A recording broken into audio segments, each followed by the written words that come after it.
Coming up on Locked On Dodgers, we will answer a couple listener questions. One, a would you rather game about free agency. We'll talk about how the A's move to Las Vegas might affect the Dodgers and whether the Dodgers maybe should be opposing that. And then we'll catch up on some of the news, including the predictable 40-man roster moves that the Dodgers made on Tuesday. That's what's on tap. So let's get Locked On Dodgers.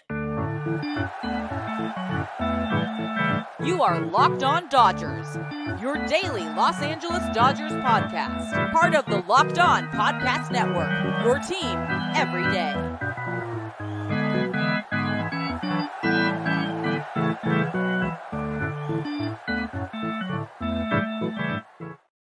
Hey, Dodger fans, this is Locked On Dodgers, part of the Locked On Podcast Network, your team every day. Thank you for making Locked On Dodgers your first listen every weekday morning. Remember, this show is free and available on all podcast platforms and on YouTube simply by searching for Locked On Dodgers. Or even better, go and subscribe wherever you're watching or listening right now. Then you can be an everydayer just like we are. If this is your first time with us, I am Jeff Snider. My co-host is Vince Samperio. We're doing a split episode today, so I will be with you for the first half. Vince will finish it up later. Vince and I are both lifelong Dodger fans, just like you are. We've also both spent time covering the Dodgers in the press box and the locker room. So we're not quite insiders, but we bring you the smart fans perspective on our boys in blue every weekday morning. This episode is brought to you by Jase Medical. Empower yourself when you purchase a Jase case, providing you with a personal supply of 5 antibiotics that treat 50-plus infections. Get yours today at jasemedical.com. That's Jase medical.com. And with that said, let's jump right in. There was a little bit of news, nothing major on Tuesday. Vince will be talking about the 40-man roster moves that the Dodgers made. The manager of the year was announced. We found out where Dave Roberts finished that was lower than he should have finished. Sorry to the guy on our YouTube comments who he's not happy that I think Dave Roberts deserved the manager of the year award.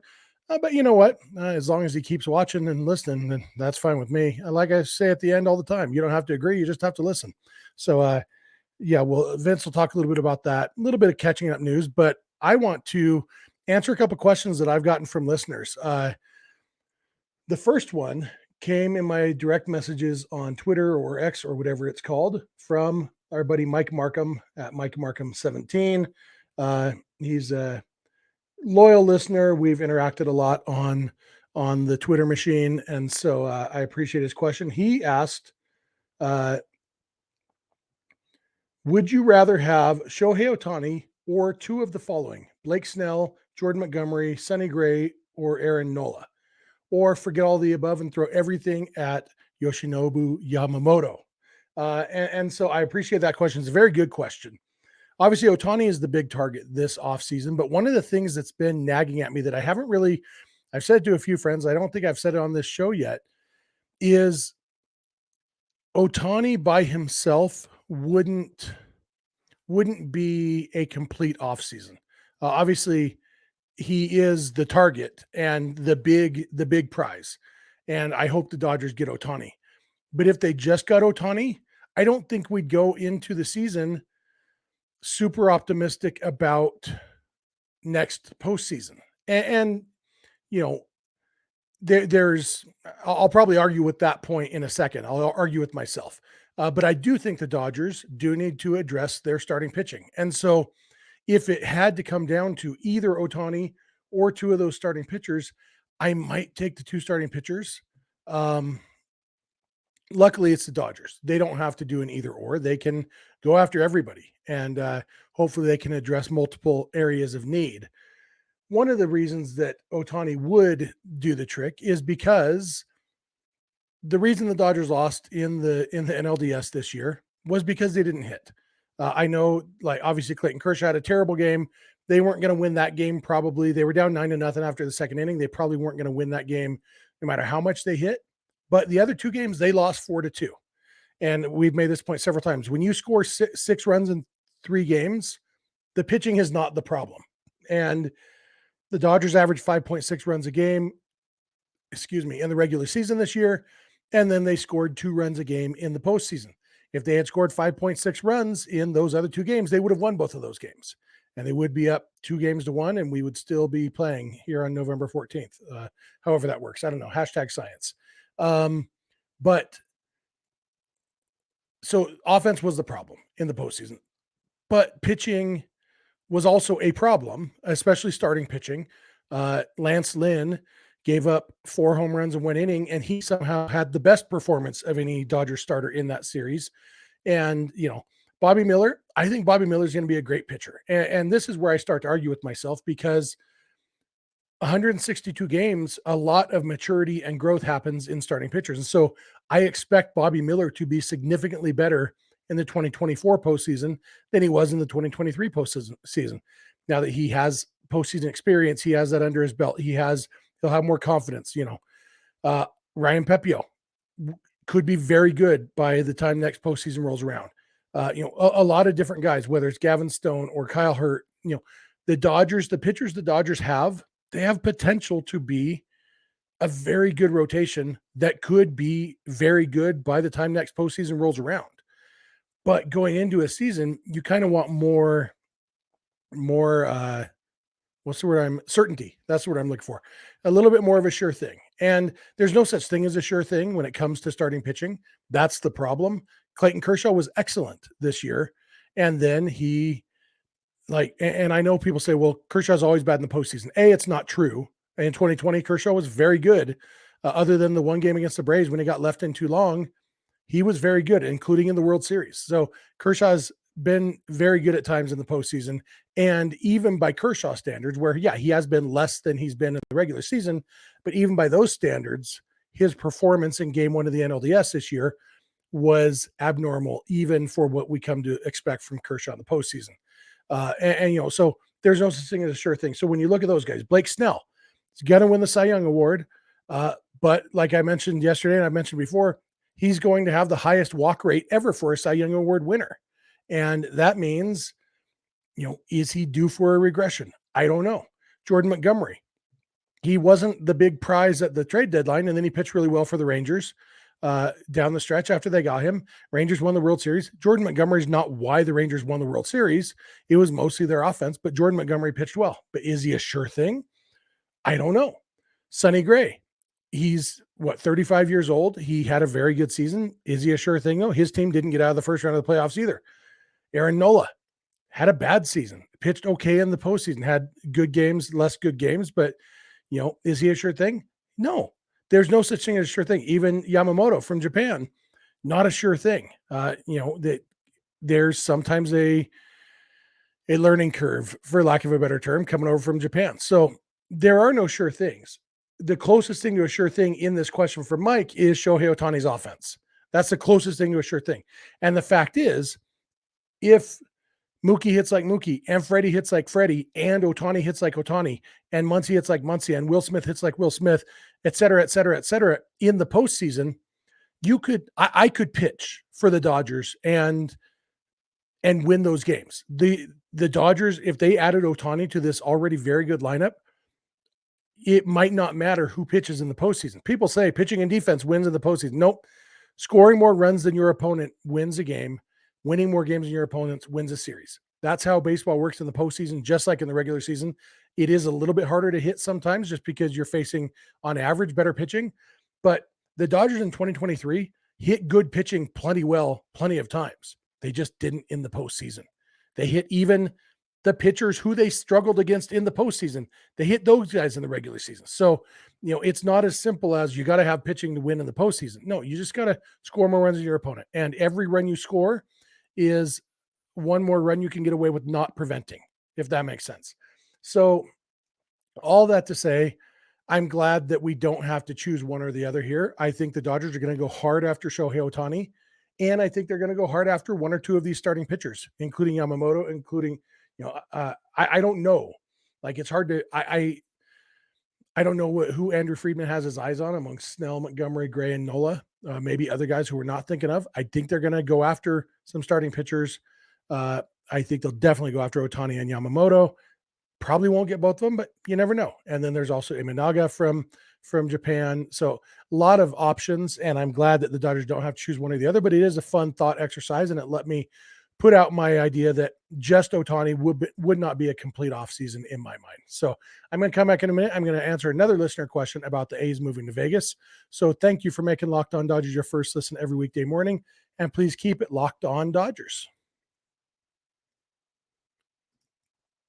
This episode is brought to you by Jase Medical. Look, we spend a lot of time here on this podcast talking to each other. We talk about awards, who should have won, who did win, who didn't win, talk about what the Dodgers should do in free agency. During the season, we talk a lot about every single game. I love this connection that we have.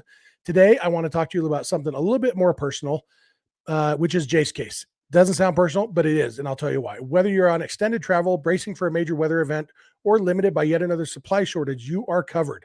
Thanks to our partners at Jase Medical, life-saving antibiotics and a long list of daily medications can be ordered in a 1-year supply. Even ED generics for Cialis, Viagra, and Revatio prescriptions can be ordered. So go online right now at Jase Medical to receive your 12-month supply on your daily medication. Remember to use promo code LOCKEDON at checkout for a discount as well. We have some quotes from verified customers, but I'm going to tell you myself because I am a verified customer. I got my Jase case a couple months ago now when they became a sponsor. I'm popping it up on the screen here on YouTube if you're watching.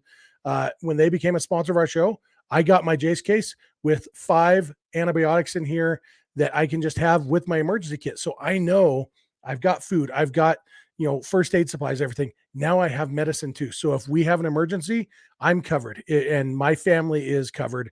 That gives me peace of mind as a dad, as a husband, that I really need. So if you or someone you love would get some peace of mind by having a year's supply of any daily med, go to jasemedical.com to see if it's offered for you. Remember to use promo code LOCKEDON for $20 off your purchase at jasemedical.com. Hey, I'm back. I want to thank you for making Locked On Dodgers your first listen every weekday morning. I especially want to thank our everydayers. Those of you who are with us every weekday morning, we really appreciate you. If you're not an everydayer, it's really easy to become one. Just watch or listen every weekday morning. Even if you don't agree with us, we love having you with us and we love talking with you. If you are watching this on YouTube, we'd love to hear your thoughts in the YouTube comments section. If you listen on the podcast, we'd love to hear from you through social media or email or whatever. Vince will give you all that contact info at the end. And remember, our friends at SiriusXM and the SXM app have you covered for all your baseball needs and all of your Christmas music needs all off season. So check it out on the SXM app. My personal current favorite is Jolly Christmas, channel 105 on your radio, or just search for Jolly Christmas on the SXM app.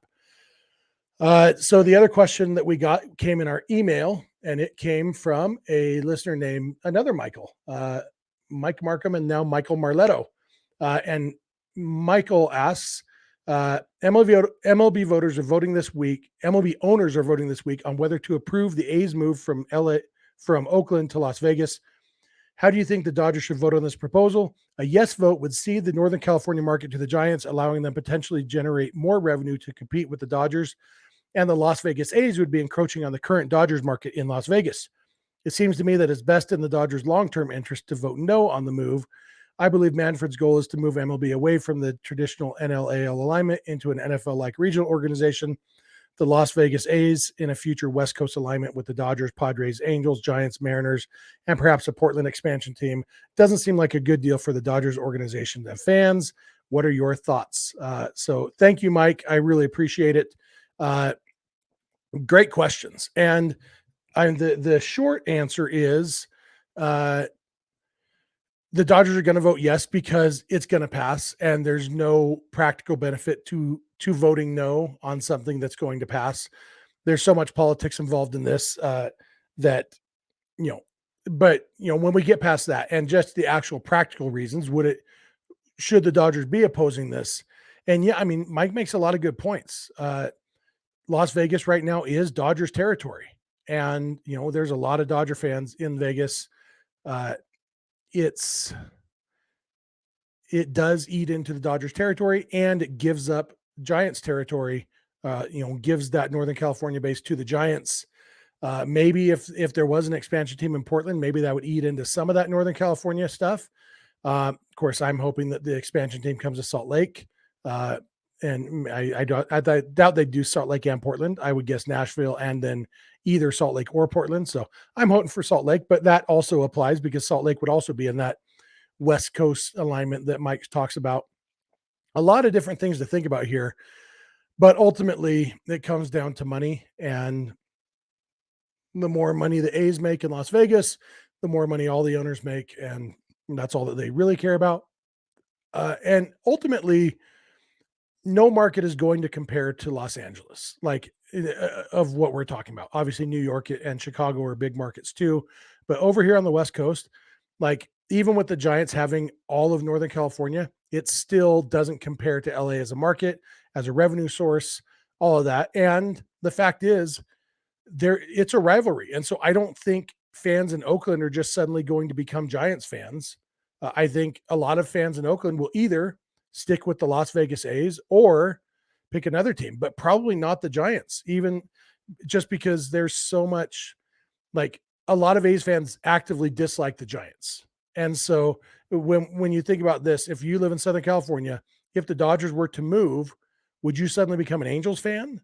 Some people would, but you'd probably go to plenty of Angel games because that's the baseball that's available to you.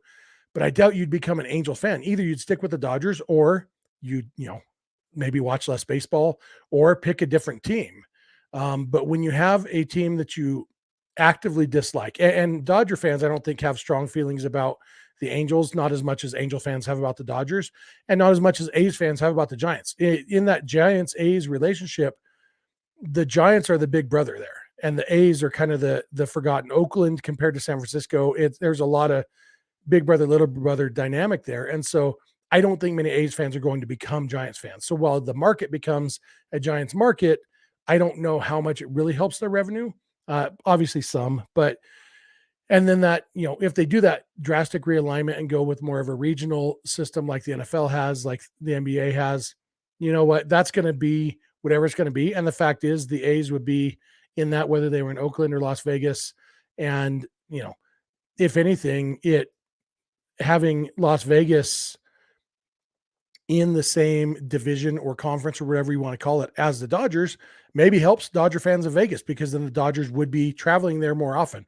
Right now, the A's in the American League, the Dodgers are going to go to Vegas every other year or so. But if they were to do this conference realignment, maybe more Dodger games in Vegas, and it does make it easier to be a Dodger fan in Las Vegas. So, a lot of things could go either way. Ultimately, I don't stress too much about it because, like I said, it's going to pass no matter what. And so the Dodgers, it wouldn't be smart of them to oppose it at this point. It would be nice if, it would have been nice if Oakland had, if been able to figure out a new stadium years ago. There's obviously the idea of publicly funded stadiums is fraught, and, there's no good answers there. But ultimately, it's going to happen. It sounds like the A's are moving to Las Vegas, and that opens up expansion for, maybe Oakland gets a team in expansion. Probably not. But if that Oakland team, we saw it in Washington, D.C. in the early 1960s when the Senators moved from D.C. to Minnesota. And then that same year, D.C. got an expansion team that eventually became the Rangers. We've seen it, Milwaukee, the Braves moved away, and then Milwaukee got an expansion team. Seattle, the Pilots moved away, and then Seattle got an expansion team. So it wouldn't be unheard of for Oakland to get an expansion team, but they'd have to build that stadium that they've talked about. So, a lot of things could happen, but it sounds like this is going to happen, that the A's are going to move to Vegas, and only time will tell how it affects the Dodgers. I think there's going to be a lot of unforeseen consequences, both positive and negative, and we'll just have to see. But I appreciate that question, Mike. I appreciate the other question, other Mike. And that's going to do it for me. Vince is going to come along, finish up our last 10 or 12 minutes with you, talking about the guys the Dodgers protected from the Rule 5 draft, et cetera, all of that stuff. So I guess that does it for me, and Vince will be along in a minute. Today's episode is brought to you by FanDuel. It's time to score this NFL season with FanDuel, America's #1 sportsbook. Right now, new customers get $150 in bonus bets with any winning $5 moneyline bet. All you have to do is pick the team that's going to win, put $5 down, and you can get $150 in bonus bets if your team wins. So that means tomorrow night, Bengals and Ravens on Thursday Night Football. If you think Joe Burrow and the Bengals will win, put $5 on them to win. If you think Lamar Jackson and the Ravens are going to win, you put $5 on the Ravens And if the team you choose wins, you get $150 in bonus bets to put down on more games and more action. If you've been thinking about joining FanDuel, there's no better time to get in on the action. The app is so easy to use that there's a wide range of betting options, including spreads, player props, over-unders, and more. Even same game parlays where you can build out multiple picks in one game and try to go for the big money. So visit fanduel.com/locked on and kick off the NFL season. That's FanDuel, official partner of the NFL. Yo, Dodger fans, Vince here to close out the episode. And just a bit of news around some specifically Dodger related, some offhand Dodger related. The specific Dodger related goes to the 40-man roster, and it was the final day to add players to the 40-man roster if you wanted to protect him from the Rule 5 draft. Jeff's talked a couple of times about who it could have been, who it should have been, and which players were eligible, and it ended up being pretty straightforward in terms of the players that should have been tagged and added to the roster, have been tagged and added to the roster. Nick Frasso, Landon Knack, and Hunter Fiducia were all added to the 40-man roster by the Dodgers. Their 40-man roster now sits at 38 players. And now there's no trades allowed until after the Rule 5 draft being held on December 6th. In terms of kind of the 40-man roster is locked a little bit in that sense. But no real surprises here in terms of who was. Some players that could have been added to the roster but weren't: Kendall Williams, Jose Ramos, Alec Gamboa, Yainer Fernandez, John Rooney, Braden Fisher, Jermaine Rosario, Carlos Duran. Nobody. I could see Kendall Williams maybe getting taken in the Rule 5 draft, but other than that, I can't see any of these other guys getting taken. Any of them being high enough on anyone's radar in order for them to spend a whole season on the major league roster. There would only be a couple of teams that would be, it's one of those where you Rule 5 draft, usually you're going to take someone if you really, just have a beat on someone, or if your team is probably not going to be that good next season and you just want to take a flyer on some guys. That's where I could see, someone like Kendall Williams or Jose Ramos getting taken. But other than that, I think the Dodgers protected who they needed to protect. They had another catcher in the mix on the 40-man roster. They now have 4 catchers on the 40-man roster, so I'm interested to see if that remains to be the case throughout the entire offseason. Austin Barnes, could this be the year Austin Barnes does get moved? Well, that remains to be seen. Could Diego Cartaya get moved in a deal for a pitcher or maybe a big bat? That's possible. So, yeah, but pretty straightforward in terms of who they were going to add, who they should have added. And now we are one step closer to seeing Nick Frasso or Landon Knack in the majors next season, which we probably, we're already there anyways, but now this just realizes that a little bit more. And then, like I said, with catcher and Fiducia, it could open up somebody else in the catcher world getting moved. But, they could take 4 catchers of the 40-man roster. Who knows? But beyond that, the other bit of news was Manager of the Year awards were announced. We knew Dave Roberts wasn't a finalist. Jeff was in the boat that Dave Roberts was going to win, and he didn't end up being a finalist. He didn't even end up being 4th place. He ended up being 5th place in the voting. He did get 4 first-place votes, same as Torey Lovullo, who finished in 4th place. He also got 5 second-place votes, and then he got 6 third-place votes. Torey Lovullo got 7 third-place votes, which is where he edged out Roberts by 1 point, 42-41. Brian Snicker had 48, but he had 8 first-place votes. But Skip Schumacher won, and Skip Schumacher, it was, not a clean, unanimous race, kind of like the Rookie of the Year awards was.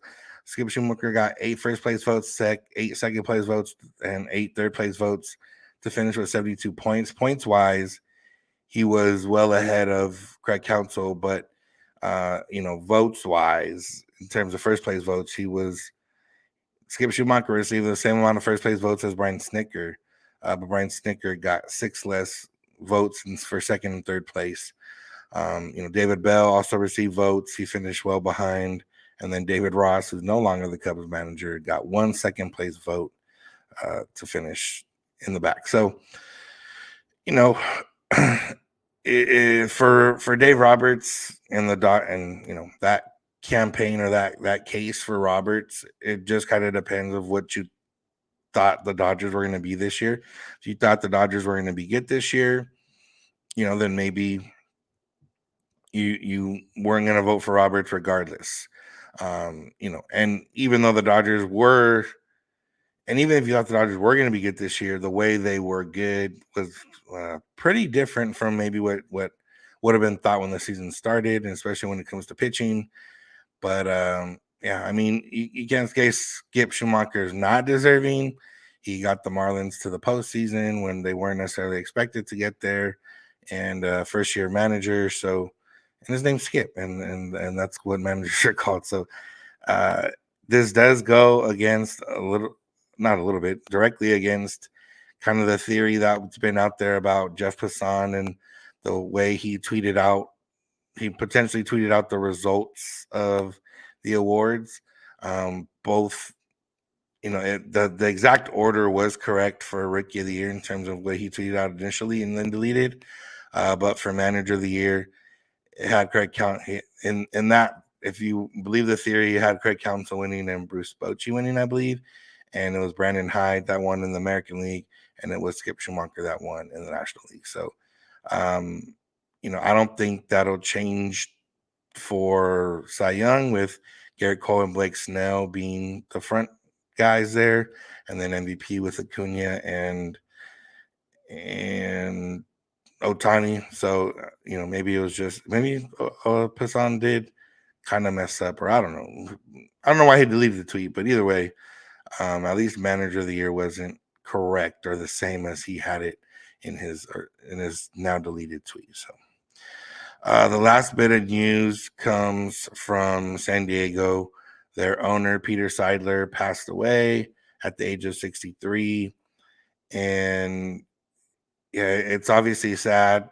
He was relatively young, and you never want to see anyone pass away. And when it comes to regardless of what we think of Padre fans and even Padre team, Peter Seidler saw the opportunity for the Padres to kind of take over the city of San Diego, especially after they lost the Chargers, and they didn't have any other major professional team, and he went for it. He spent the money, he greenlit the trades, he did everything possible to try and build a winning team.